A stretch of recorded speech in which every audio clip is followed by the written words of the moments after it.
Il est né dans un petit village d'Ukraine soviétique. Il a grandi dans la pauvreté, sans eau chaude, avec des écoutes téléphoniques de la police. À 16 ans, il débarque aux États-Unis avec sa mère sans parler anglais. Ils vivent grâce aux tickets alimentaires. 20 ans plus tard, Jan Koum vend son application pour 19 milliards de dollars. Voici l'histoire vraie d'un homme qui détestait la publicité, adorait la vie privée et a pourtant fini par vendre à Facebook. Jan Koum naît en 1976 à Fastiv, un bled ukrainien à l'époque soviétique. Sa famille est juive dans un pays où l'antisémitisme est omniprésent. Ils vivent dans la peur, dans la censure, dans la misère. L'eau courante fonctionne rarement, les communications sont surveillées, l'avenir est verrouillé. À 16 ans, Jan et sa mère fuient vers la Californie. Ils trouvent de refuge à Mountain View, à 2 pas de ce qui deviendra la Silicon Valley. Sa mère trouve un emploi de femme de ménage. Jan nettoie des supermarchés après les cours. Ils vivent grâce aux food stamps, les coupons pour familles démunies. Mais Jan est curieux. Il adore démonter des ordinateurs, pirater des systèmes. Il apprend seul. Il fréquente des forums de hackers. Très vite, il devient un génie du code. Il entre à l'université de San José, mais abandonne rapidement. Il préfère apprendre en construisant. À 18 ans, il perd sa mère, emportée par un cancer. Son père, resté en Ukraine, meurt peu après. Jan est seul, il bosse, il code, il survit.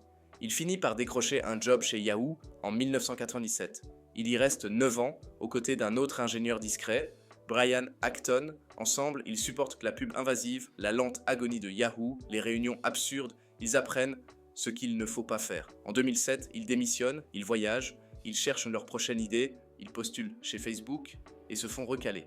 Ironie du sort. Un jour, Jan achète un iPhone. Il comprend immédiatement, le monde est en train de basculer vers le mobile. Il imagine une appli simple, sans pub, sans algorithme, sans filtre, juste envoyer des messages gratuitement à ses proches. C'est la naissance de WhatsApp, un projet simple, presque naïf, pas de pub, pas de collecte de données, pas de bullshit. L'app cartonne, elle devient virale, sans marketing, les gens veulent juste envoyer des messages de façon fluide, sécurisée et sans pub. WhatsApp ne ressemble à aucune autre start-up.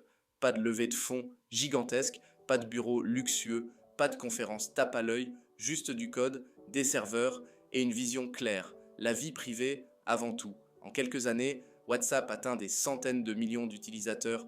Tout le monde s'en sert, y compris dans des pays pauvres où l'envoi de SMS est hors de prix. Et là, Facebook revient. En 2014, Mark Zuckerberg veut WhatsApp. Il veut l'app que tout le monde utilise. Il propose un deal, 19 milliards de dollars. Du jamais vu.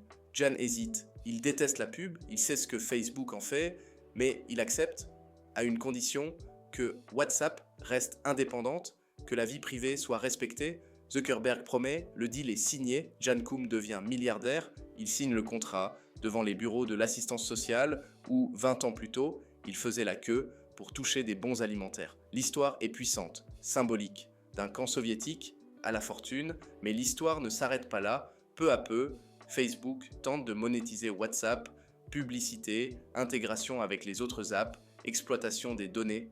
Jan s'y oppose, il se bat pour garder WhatsApp propre, mais il perd du terrain. En 2018, il claque la porte, il quitte Facebook, il refuse ses dernières actions, renonçant à près d'1 milliard de dollars, juste pour rester fidèle à ses valeurs. Depuis, Jan Koum vit loin des projecteurs. Il collectionne les Porsche, il finance discrètement des associations juives. Et il ne regrette rien. Il est l'un des très rares milliardaires à avoir bâti un empire sans trahir ses principes. Il a défendu la vie privée quand tout le monde vendait de la data. Il a dit non à la pub, non au bruit, non à l'ego. Et il nous rappelle une chose essentielle. La plus grande richesse, ce n'est pas l'argent, c'est l'indépendance. Jan Koum, c'est l'histoire d'un immigré pauvre, orphelin, autodidacte, qui a changé la manière dont des milliards de personnes communiquent chaque jour, sans jamais chercher la lumière.